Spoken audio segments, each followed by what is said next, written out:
Praise be to God. It's wonderful to be in God's presence this morning, to experience Him, to know that He is real and He is with us and He is always by our side.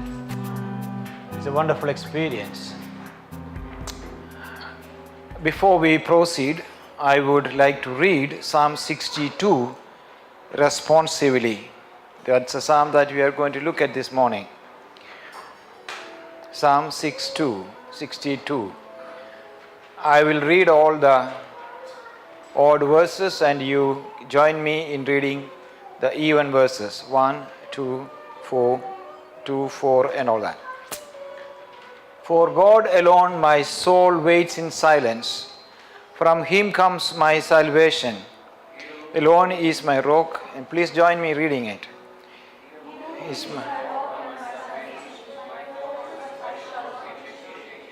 How long will you all attack a man to batter him, like a leaning wall, a tottering fence?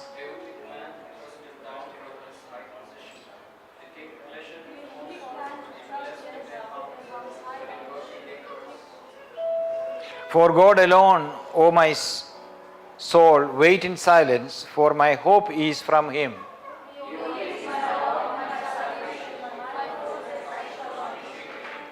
On God rests my salvation and my glory. My mighty rock, my refuge is God.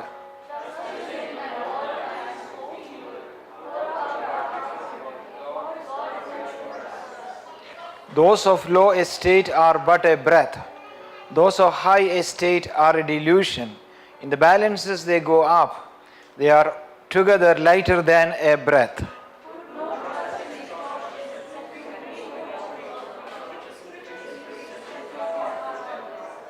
Once God has spoken, twice have I heard this, that power belongs to God.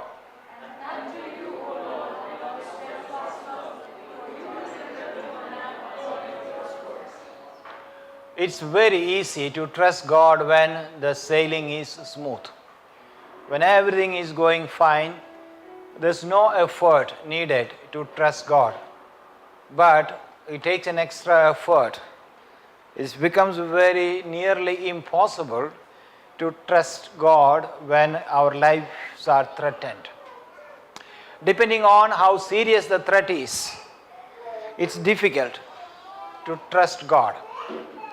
We are exploring the theme of trust for the last few weeks now, going through those psalms that are called the Psalms of Trust.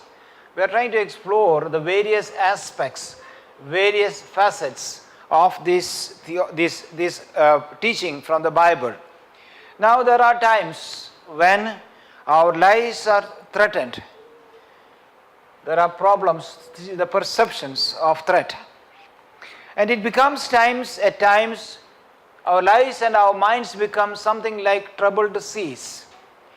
The tidal waves at high tide, the tidal waves, they throw up all sort of things, fears and anxieties, they blurb up all that is sunk in the seabed, and all these things come. The waves are high, there is roar, there is sound, and there is a lot of dirt that comes out of the depth of our minds. Now, the psalmist has one formula, just one simple thing, and I'm coming to that in a minute. Before that, what is the psalmist facing? The psalmist faces something very serious, and he talks about it, but he's not complaining about it. He simply mentions it, he alludes it, he just reference to it, but he is not going to explain it because he is not threatened by them. Now here is a point, verse 4, it says, they only plan to thrust him down from his high position. They take pleasure in falsehood. They bless with their mouths, but inwardly they curse. Have you ever had at least one experience of that sort in your life? I had, not one, many. Most of us will share this same experience, that there are people who are close to us, who praise us, who will do everything, favor us, and say good word about us right in front of us, but at our back, they say something very, very different. And they are just looking for just one opportunity, one suitable time where they can pull us down. These are people who will never come for a frontal attack from the front. But these are people who attack us from the back, from behind. These are people who will use falsehood, at the same time praising us, at the same time when they were glorifying us, they will also have bad intent, that they are waiting for an opportune time to pull us down, to say bad things about us, and to destroy our reputation.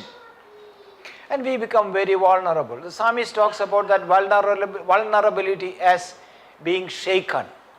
Shaken. That's what he says. Now what is amazing in this passage is how do we express that trust? What caught my attention, and I dwelt on this passage long enough to sink this thing into my mind. And then when this chaos happens, when all these upheavals in our lives happen, the psalmist has one word, and that word is part of the title of the psalm today. He says, I will wait for you in silence. Verse 1. Trust takes a new dimension. Trust is silent, and at the same time the paradox is trust is silent, at the same time trust is vocal. These two terms won't go together. Either you are silent or you are vocal. But the trust that God gives is we are silent, but at the same time we are very vocal. That's the paradox. What is this? In 62:1, the psalmist repeats this again and again.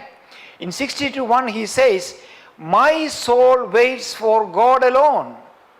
For God alone my soul waits in silence. That word silence is not in the original. It should be, for God alone my soul is silent for. My soul is silent for God. And the reason being, from Him comes my salvation. And he repeats the same thing in the fifth verse. In the fifth verse he says the same thing.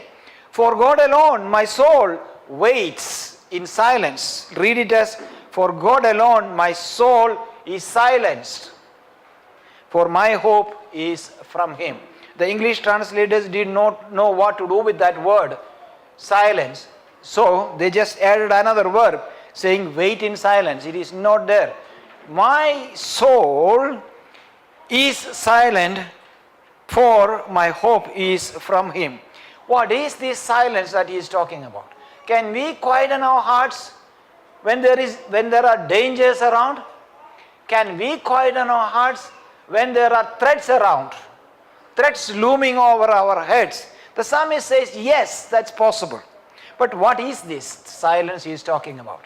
The psalmist is not silent, really speaking, he is not. Because he is very vocal. He expresses himself. He speaks out. So what is this silence? It is not a verbal silence, but it is the calmness of the mind. The calm mind. That is how we express trust in God. When we express trust in God, the mind quietens. Another psalmist in Psalm 37:7 says the same word he uses, be still before the Lord and wait patiently for Him. Fret not yourself over the one who prospers in his way, over the man who carries out evil devices. Be still before the Lord and wait patiently for Him. That is the silence that psalmist is talking about. Then what it is? I'm struggling to explain what that is. Be silent before the Lord. Be silent before the Lord. Many times, whenever I go to this, sometimes when I happen to be at the customer service of some places, especially the telephone place, there are people who just walk to this place and ask a question and they come back. And after 10 minutes, they go back again to the counter, ask the same question again, and they come back and sit. And then 10 minutes later, they will go back to the customer service counter again and ask the same question again. Many times we play the same game with God. We prayed about something and we are not sure whether we prayed enough. And we can't wait for God's own time. So we go back to God again. And then we come back and see some sort of confidence is there. Then we are not sure enough. Their heart is not calm enough. The heart is not quiet. There's turbulence in our minds. There are tidal waves in our minds, in our hearts, in our thinking. And it becomes so restless like a troubled sea. That's where I found this expression that Bill Gaither sang about, the calm assurance. We know that song. The calm assurance that this child can see uncertain days. That calm assurance. What is that calm assurance? That assurance that calms our troubled hearts. That assurance that comes from God, where our mind is so calm because there is confidence, and that is what the silence is. Trust takes a new dimension in this psalm. Last week we saw trust. It actually enjoys the beauty of the Lord. The beauty means what God has done in our lives. The energy, the thrive comes from the fact that all our life so far have the beautiful deeds of God to delight upon. We look back and see what the Lord has done in our life. Whether you are a 5-year-old, whether you are a 10-year-old, whether you are a 58-year-old or whether 85-year-old, if you have followed Jesus, if you have followed God truthfully and faithfully, He has filled our lives with beautiful things in our life. Praise be to God. And that is where the trust comes from. The trust derives from that fact. Looking back, it is not black spots that we see. It is not any other thing that threatens us. When we look back, whatever was black, dark, turns into gray and then fades into the white spots in our life. And they glows if you are looking with the right eyes of faith. And that is what trust is. Now here, the psalmist says, he moves to another dimension. And that dimension is this, that it brings calm, assurance in our life. A quiet confidence in our life. When I was preparing this sermon and finalizing the sermon yesterday, I tweeted something which many people have retweeted yesterday. That is, an unquestioning silence is a sign of trust. That is my proposition today. An unquestioning silence.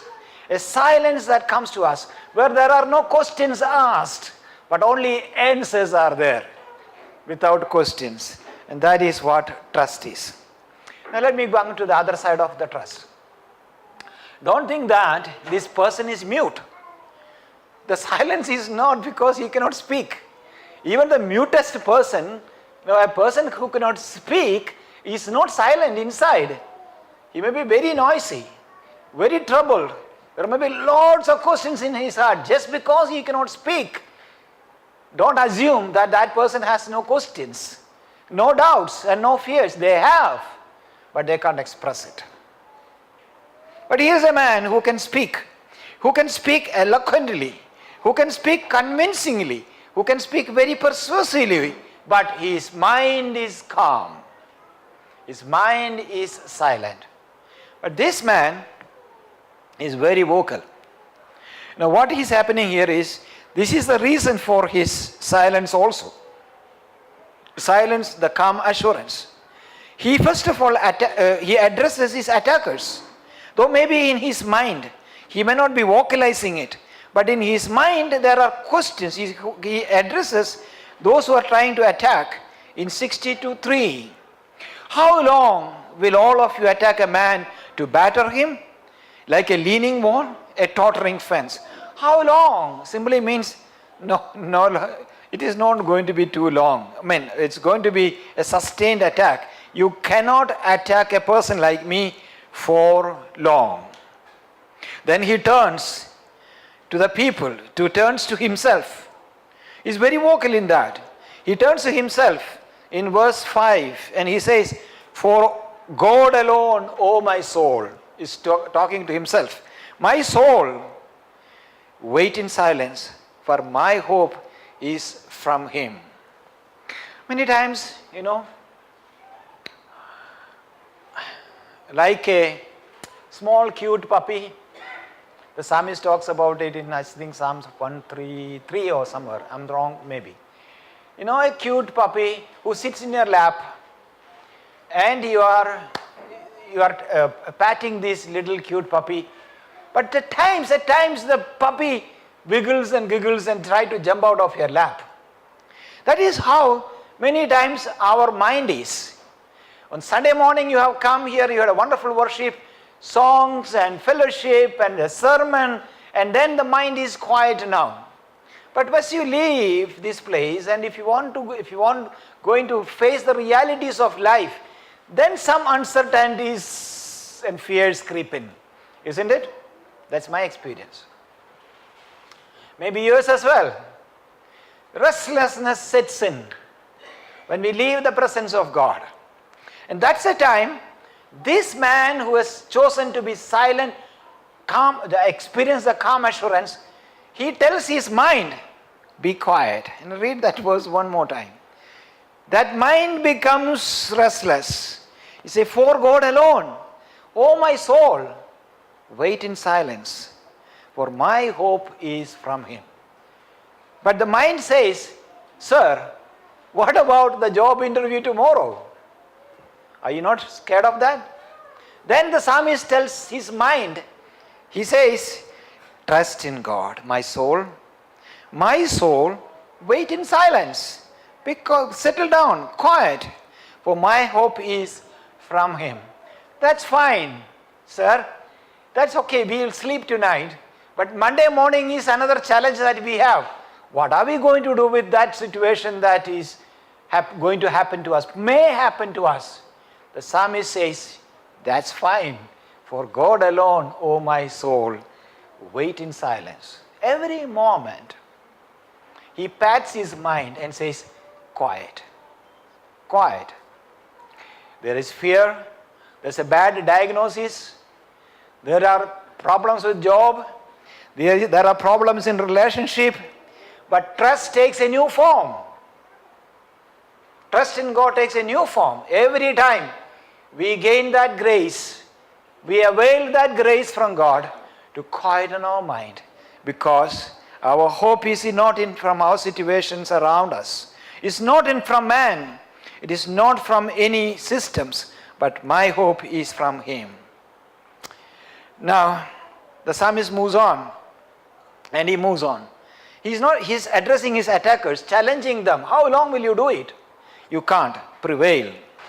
Then he moves on to the people around him, the worshippers around him, and then he says, trust in him at all times, O people. Pour out your heart before him. God is a refuge for us. Praise be to God. That's why we gather here. That's why we are gathered here. So that we can declare to each other that trust in him. God has been good for me in the past, in the last 6 days of the week. And he can be good for you for the coming 6 days or more of your life. That's what worship is. Worship is not happy clappy thing. That happy and being clappy is because we want to tell each other that God is good. Trust him at all times, O people. Pour out your heart before him. God is a refuge for us. Praise be to God. We need to see the purpose of worship. Purpose of worship is to turn to God and to turn to each other. Assure them and strengthen them. I can sit at home. I hope I will be healthy enough that I will be able to come every Sunday. There are people who cannot come. We visit them at homes. So who cannot be regular, who can never come because they are so sick. But I pray that I'll be able to do that, and maybe after a good Sunday lunch, die. It's a wonderful death. That's what I am thinking about. maybe having an A1 biryani and choked to death after a beautiful Sunday morning service will be the very wonderful end of life. So, the psalmist is silent. Remember that. Here is the paradox. Psalmist's mind is perfectly silent. Perfectly silent. But he has words of faith to speak. That's what trust is. Trust is when our hearts are calm and quiet because of our trust in God, but it is so vocal that it speaks words of faith.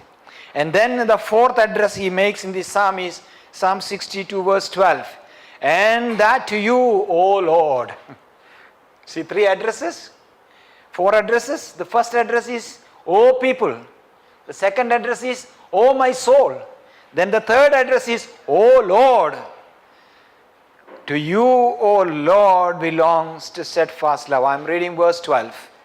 For you will render to a man according to his work.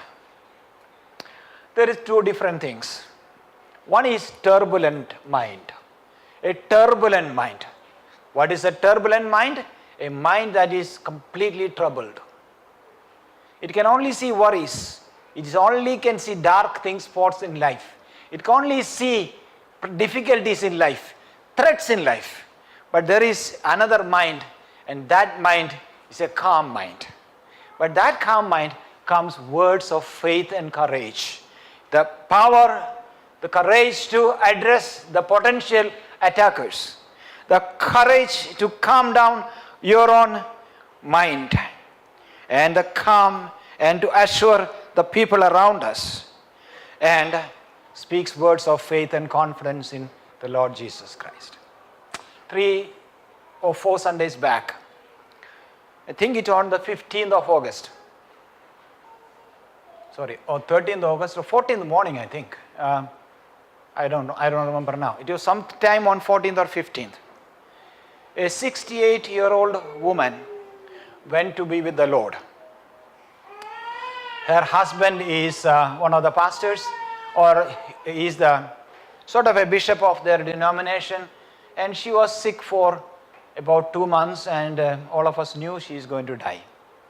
And I remember, I think it is on 14th morning or 15th morning, she just went to be with the Lord. And funeral was on 16th. Why I am remembering all these days is because that was the date of the size meetings that we had. And one delegate who had come had to pack and go on 15th morning. That's what I remember, why I am remembering all the dates. And some of them went and came back for after the funeral. I knew this woman as well. I had met her once, visited her husband when he was sick and all that. And they lived a very godly life. Let me add another detail. Those may maybe some unnecessary details. This man or this servant of God, when I visited him a year ago, he had broken his leg because a motorbike came, hit him, and he fell down and he broke his leg. So he was in plaster. I went and prayed for him. And I asked him, what happened? And so who is this boy? He said, oh, the boy came and he hit me when I was trying to cross the road, and I fell down. And then what happened? He said, I asked him to go home. He let the person who caused the accident go home. And he took an auto rickshaw and went to this. So he just didn't have any problem with that man who hit him. I don't know whether I will grow up to that maturity before I die. Whether I don't see, pray for me, I can't. When people jump in front of me and all sort of things, I have problems with those people. When they make a close shave with my hand, I think there's a lot of things to grow. Anyway, coming back to his wife, who died when she was 68 years old. And I asked them, what happened? And so there was a big crowd of people. And some of them testified. And one thing that all of them shared in common was this.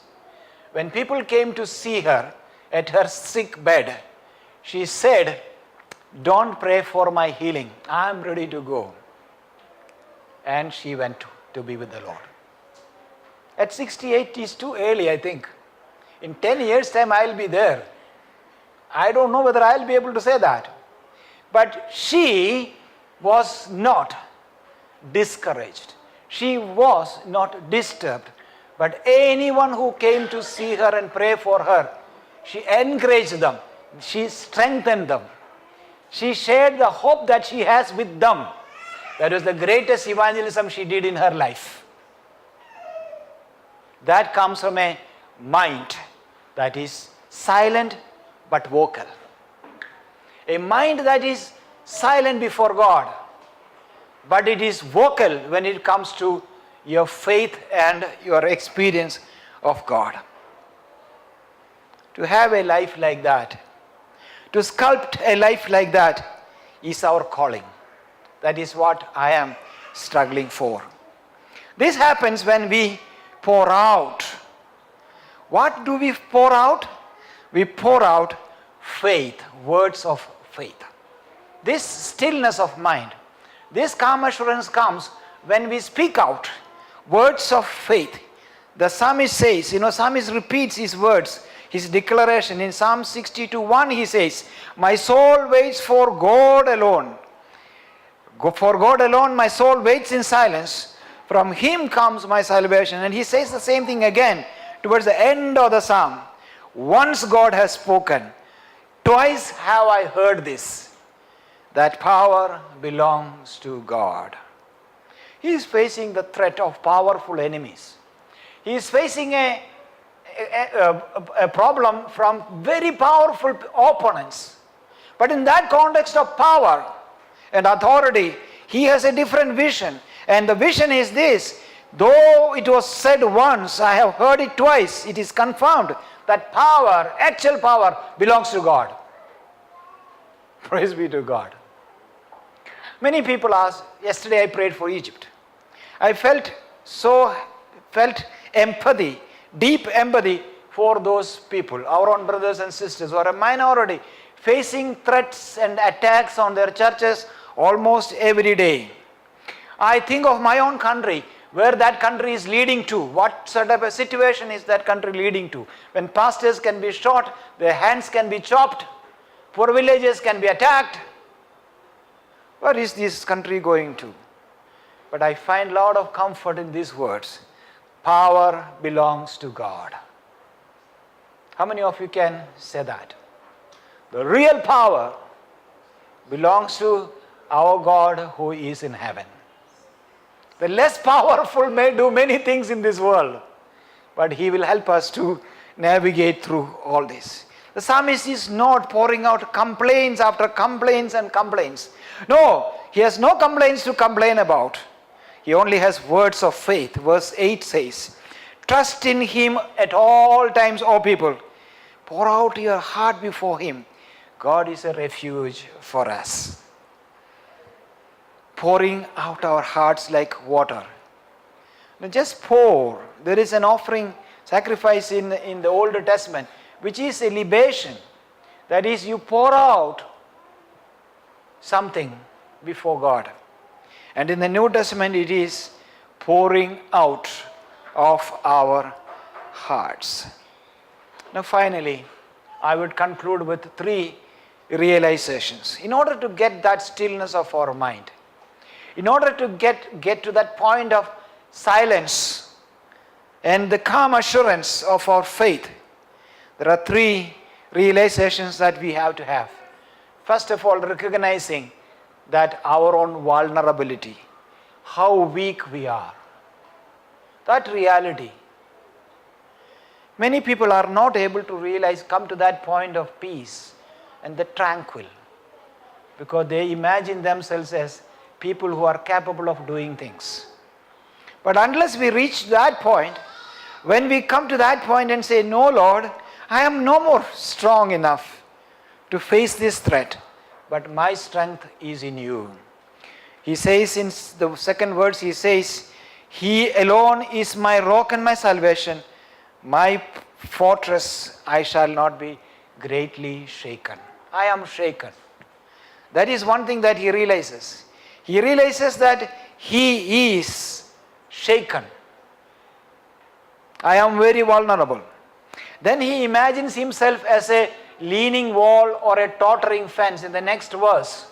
He says, how long will you attack a man like a leaning wall and a tottering fence. Have you ever been near one?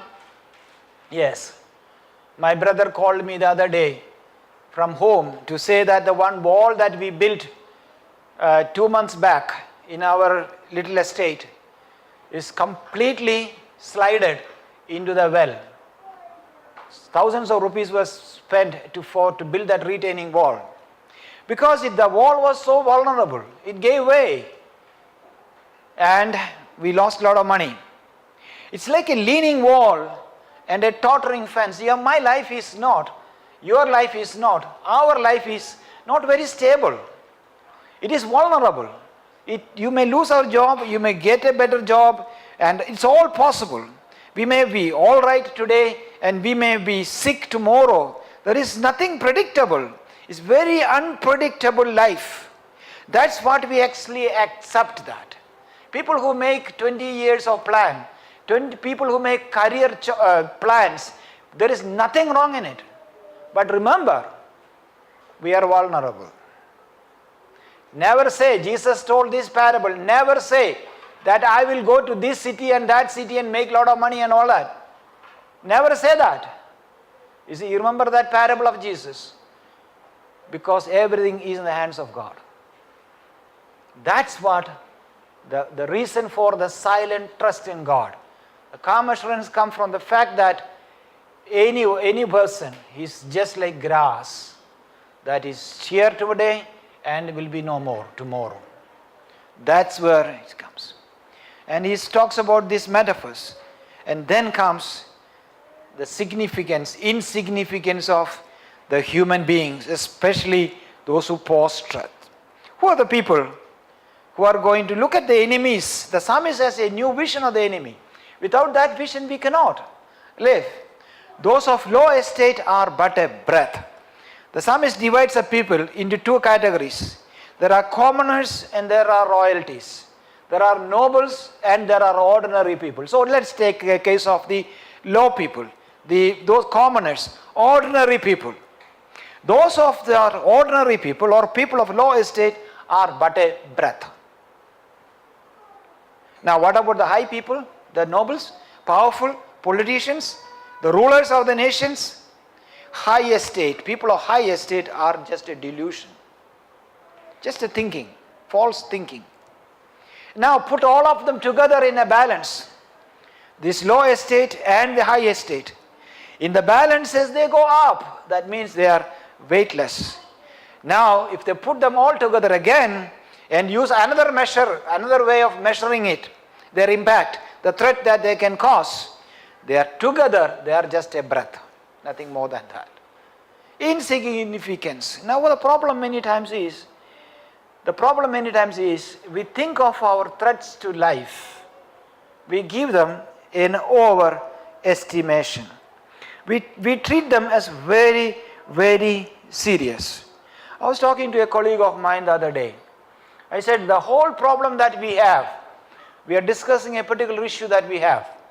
And I said, we have replaced the fear of man, fear of God with the fear of man. That's it. Ultimate analysis.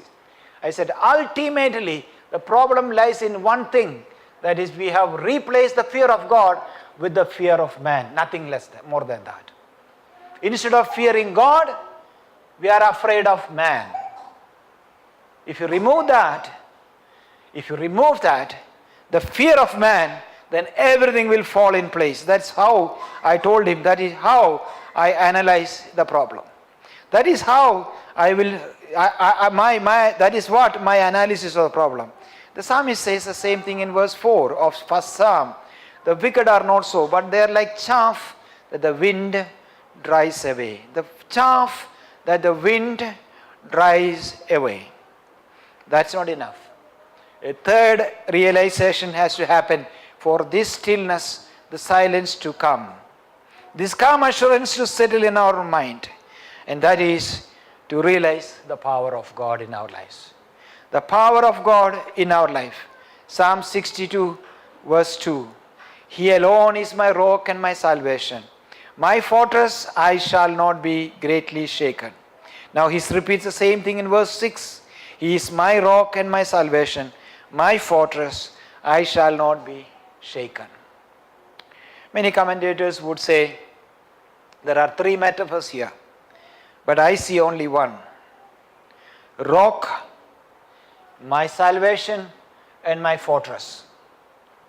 Simply means a fortress that is built on a rock which serves as my deliverance. As simple as that. I have a visual, a graphic for you. This is how we could probably imagine Yahweh, imagine God in our life. He is like a fortress built on a rock which provides us protection. Praise be to God. When we really realize that fact, our lives become calm, fully relaxed and rested, even in the face of adversities and struggles of life. It is not to say there is no adversities in life. It is not to say there are no threats in life. It is not to say nothing wrong or bad is going to happen. But it is to say, in spite of all that they may have, though a weak and vulnerable person, less powerful than my enemies, though I am already leaning and about to fall, though I am already tottering back and forth, so vulnerable in the eyes of the people, in the eyes of my enemies, I have strength from God. That strength gives me the strength. That strength gives me the strength to shout out in faith. How long will you do this? Because, and it tells your mind every time, wait upon the Lord, hope in Him, and then speaks out to God. The psalmist concludes, oh, that to you, O Lord, belongs steadfast love, for you render a man to according to his work. The formula is simple: trust and obey. And the psalmist, the songwriter says, trust and obey. There's no other way to be happy in Jesus. Praise be to God. Let's continue to worship the Lord. Pour out our heart, as the psalmist has encouraged us. Pour it out. Speak to the threats and the problems in life with confidence, even if you are a leaning wall now.